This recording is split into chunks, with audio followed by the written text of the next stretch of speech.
the eternal covenant. The ground beneath them pulsed with the living fire of ancient promises, the breath of the Awtsmoos vibrating through every particle of soil, air, and stone.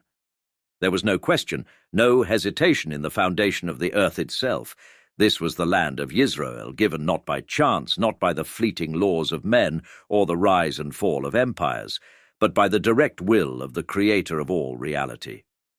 And when the Creator speaks, his word is not simply law, it is the very fabric of existence. It was to Avraham, Yitzhak, and Yaakov that this land was given, not as a temporary reward, not as a passing inheritance, but as an eternal gift written into the essence of the universe itself.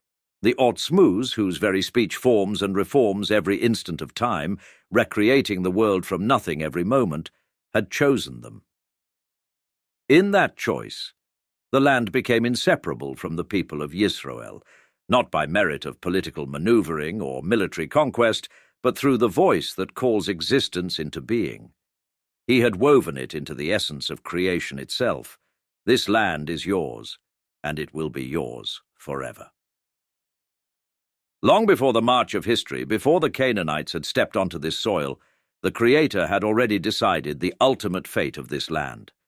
He allowed the Canaanites to settle, to build, to toil on this ground for a mere few hundred years, a blip in the eternal scheme. But it was never theirs, it was held for the people of Yisroel, for that moment when the Almighty, the very force behind all things, would reclaim what he had always intended to give to his chosen ones. As easily as he had spoken the world into existence, he took the land away from those temporary tenants, removing them like dust swept from a surface, their presence a faint shadow compared to the blaze of the divine decree.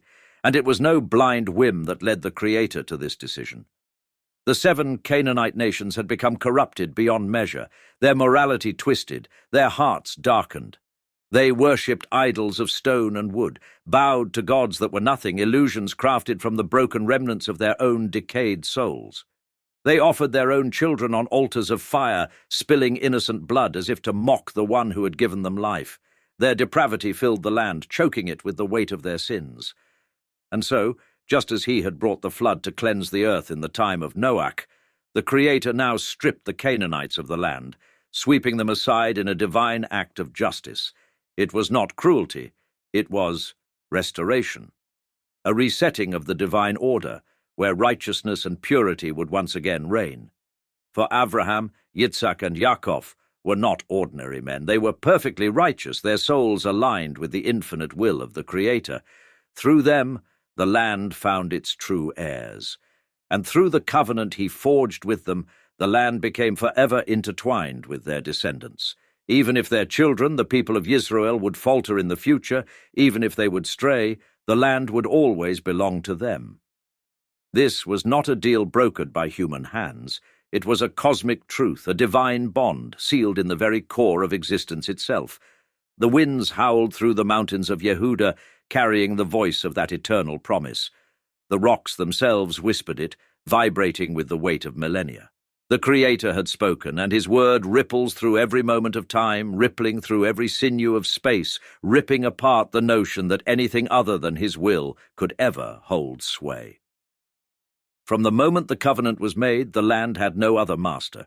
It was tied not to the strength of armies or the whims of kings, but to the Awtsmoos himself, who in his endless wisdom had gifted it to the people of Yisroel forever. His justice was absolute, his decree unbreakable. The Canaanites were mere placeholders, allowed to tread on sacred ground for a fleeting moment before being cast aside to make way for the people chosen to carry the flame of eternity. And the flame burns still, glowing beneath every hill, every valley, every grain of sand. It is the flame of a promise that will never be extinguished. No empire, no conqueror, no force of nature or history can break the bond that ties the land of Yisroel to its people. For it is not just an inheritance of flesh and blood, it is an inheritance of the soul, forged in the light of the Awtsmoos, the infinite source of all. As long as the earth remains firm at the center of creation, unmoving, a steadfast foundation for all that exists, as the stars circle above, fixed in their ordained paths, and as time unfolds according to the divine plan, The land will belong to the descendants of Avraham, Yitzhak, and Yaakov forever.